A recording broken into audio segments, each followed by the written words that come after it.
Hello everybody, and welcome to another video. We're just gonna make a nice, fun, quick drawing of a profile face because all of you love that stuff.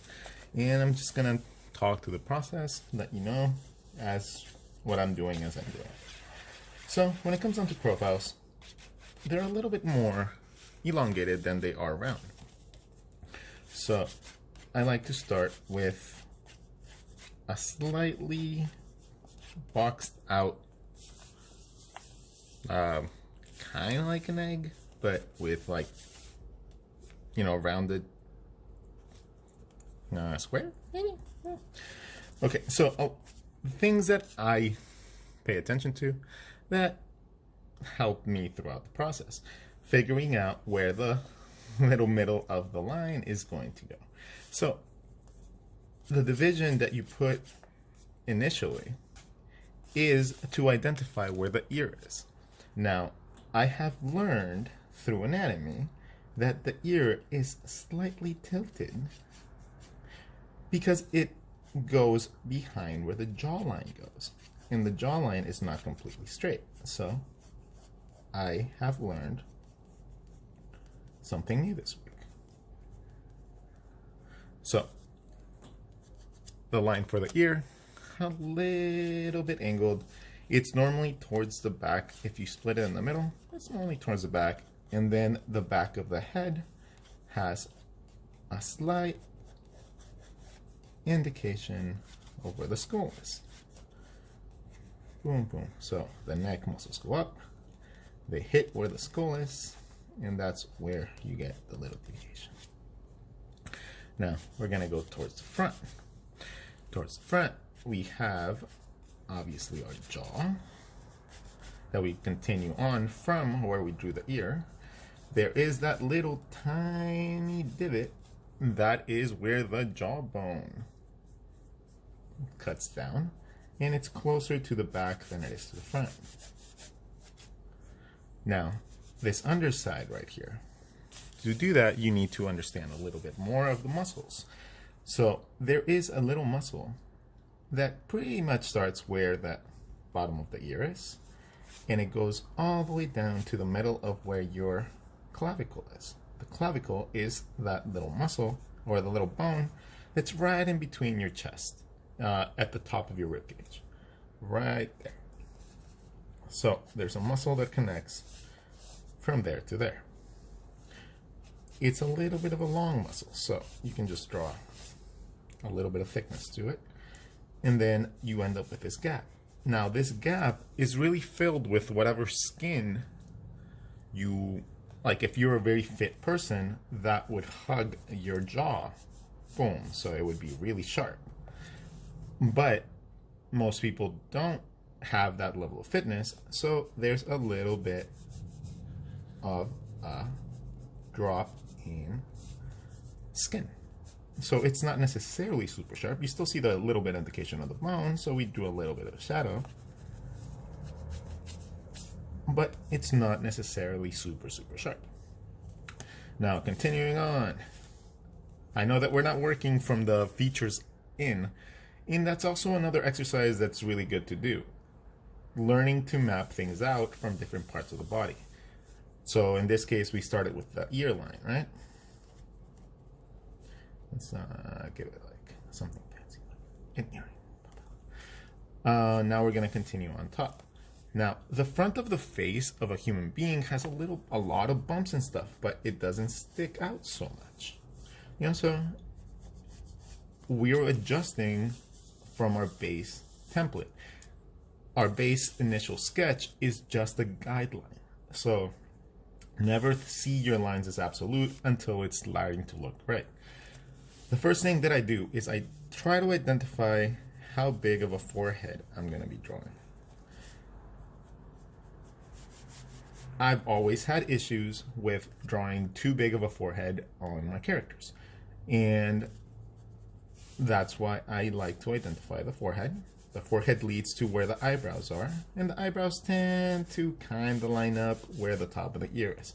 So I know that around here we're going to have our eyebrows. Now the bottom of the ear, depending on how big the ears are, tend to line up to where the bottom of the nose is going to be. So this is with realistic proportions, but I'm going to use those guidelines to kind of map out my character. After I have those two guidelines, I know that this area right here is going to be where my eyes and my nose are going to go. So I can safely assume that that's going to be it. Now it's just a matter of understanding how we're going to put it, how far up and stuff. So the farness up, like how far to draw your features up, it comes from understanding how like a proper skull works. Now I'm gonna do this with probably a different color so you guys can see it. Let's do this one right here. We're at 5 minutes, we're still good. Okay, so if you're drawing a skull underneath this, you would have a big area right here that's nice and flat for the side of the skull. You'd get the forehead and then the eyes, the cheekbones, and the nose cavity all come from that area, right? So if we actually divide this into sections, you end up seeing that from the ear up, about halfway is where the features should go. Beep, beep, beep, beep. Right? And then half of it goes in, that's where the end of your cheekbones and the roundness of your face ends up being. Same thing with the mouth. The mouth kind of curves out a little bit.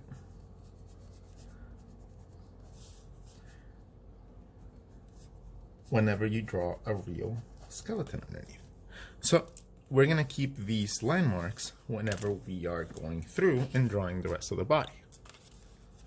Now, everything from this point on is just pure styling. But using these guidelines, you can, for example, eyeballs, right? Like eyes. You understand that the eyeball fits within that cavity. So if you draw a sphere inside this cavity, you already know where your eye's going to be.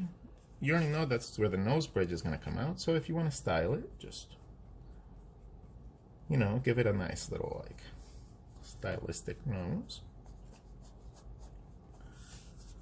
The mouth as well. Let's make it with, like, pouty lips.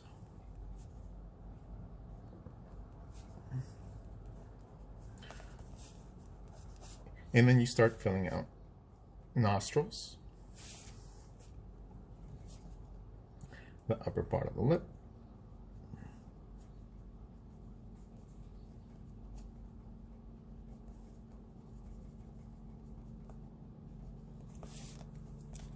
and then we go into the eyes. So we're gonna draw around the eye, right? We want nice, big, bubbly eyes. So the eyelid wraps around the eye. And then the upper eyelid tends to overlap the bottom one a little bit. And then it also wraps around the eye.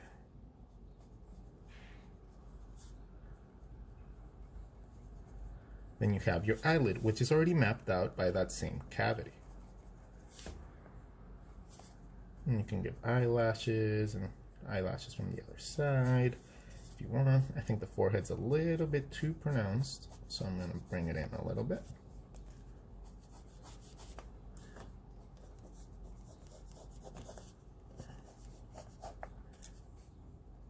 Let's give some eyebrows, wrapping around the head.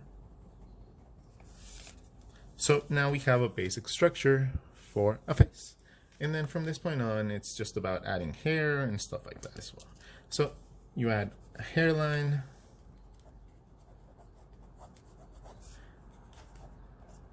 and then from that point on, you can go in and add hair depending on how you want to do it. But that's going to have to be another video.